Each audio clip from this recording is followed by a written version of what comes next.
দেখো বন্ধুরা, একদিকে আমার চিকেন রান্না হচ্ছে, চিকেনের একটু পেঁয়াজ কুচি না দিলে চিকেনের ভালো লাগে না খেতে। আর আমার ছেলে আর বর দুজনে একটু সবজি টবজি ওরা পছন্দ করে না। মাছটা আমার ছেলে পছন্দ করে না, কিন্তু আমার বর পছন্দ করে। কিন্তু কি বলো তো, তোমার আমার যেহেতু ছেলে পছন্দ করে না, তাই মাছটা করি না। আর আজকাল আমারও মাছটা কেন জানি না ভালো লাগছে না। আর এই দেখো চাপিয়েছি, সব চাপিয়েছি, আর সেদ্ধ চাপিয়েছি। আমার তোমার শাশুড়ির পেট ভালো নেই, এই দেখো একটু কলা সেদ্ধ দিলাম। এই দেখো কলা, কাঁচকলা সেদ্ধ, আর দেখো পেঁপে সেদ্ধ, সব দিয়েছি। আর আমার দিয়েছে একটু আলু সেদ্ধ, দেখাচ্ছি তোমাকে, দাঁড়া। দেখো আলু সেদ্ধ, এই দেখো কাঁচকলাগুলোই বেরোচ্ছে। একটু আলু সেদ্ধও দিয়েছি। আর তোমার চিকেনটা পুড়ে যাচ্ছে। তো আজকে আমি একটা কথা বলবার জন্য তোমাদেরকে এই ভিডিওটা করছি। তোমরা আমার রান্না দেখার কথাগুলো শোনো। আমি বলি, কাউকে যদি একটু জন্মদিনে বা বিবাহবার্ষিকীতে যদি তুমি একটু মানে উইশ করো, ভালো কথা বলো, তাহলে কি তোমার খুব বড় ক্ষতি হয়ে যায়? আমি তো এটা খুঁজে পাই না, মানুষ কীরকম হয়ে গেছে আজকাল, কেন পৃথিবীটার এই অবস্থা হবে না?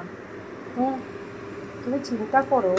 আমি বলছি জন্মদিন বা বিবাহবার্ষিকী যদি একটু ভালো কথা বলেই দিলে যে শুভ জন্মদিন, ভালো থেকো, সুস্থ থেকো।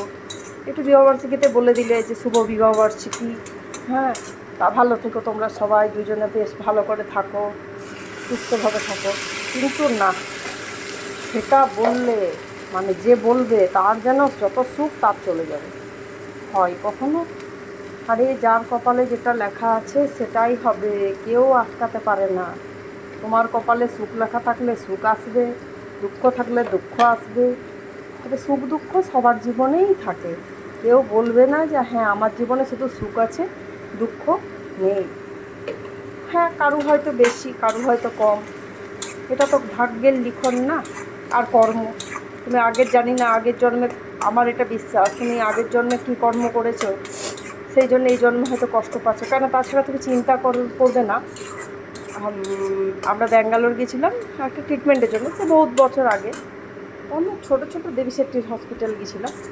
তো তোমার মানে বিশ্বাস করবে না, ছোটো ছোটো বাচ্চা, মানে 3 থেকে 4 মাসও হয়নি বোধহয় বাচ্চাগুলো, তোমার তারা সব হসপিটালে কি না হার্টের প্রবলেম।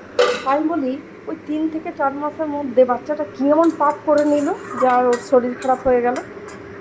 তাহলে কি বলবো বলো তোমরা? তাহলে এগুলো ওর ভাগ্যে লেখা ছিল, সেটার জন্যই হলো। চিমড়িটার জন্য হয়তো শুনতে পাচ্ছিলে না।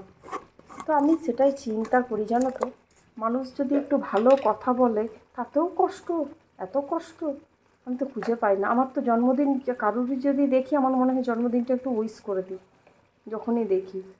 তো তোমার কি বলবো বলো, এখন দেখো, মানুষের এটা জানো তো, নিজের নিজের ধর্ম, ধর্ম মানে ধর্ম নয়, নিজের নিজের মানসিকতা, ধর্ম ঠিক নয়, মানসিকতা।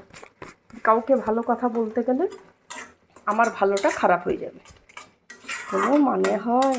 সত্যি মানুষ কোথায় নিচে নেমে গেছে, আর মানুষ রইল না, মানুষের কোনো হুঁশই নেই। মানুষ কাকে বলে, যার হুঁশ থাকে, আর হুঁশ রইল না গো মানুষের। যাই বলো, চলো এই আপনার হোক আস্তে আস্তে। ঠিক আছে, চলো টাটা। আজকে রান্না এই দেখো দেখাবো, দাঁড়াও একবারে হয়ে যাক তারপরে দেখাবো।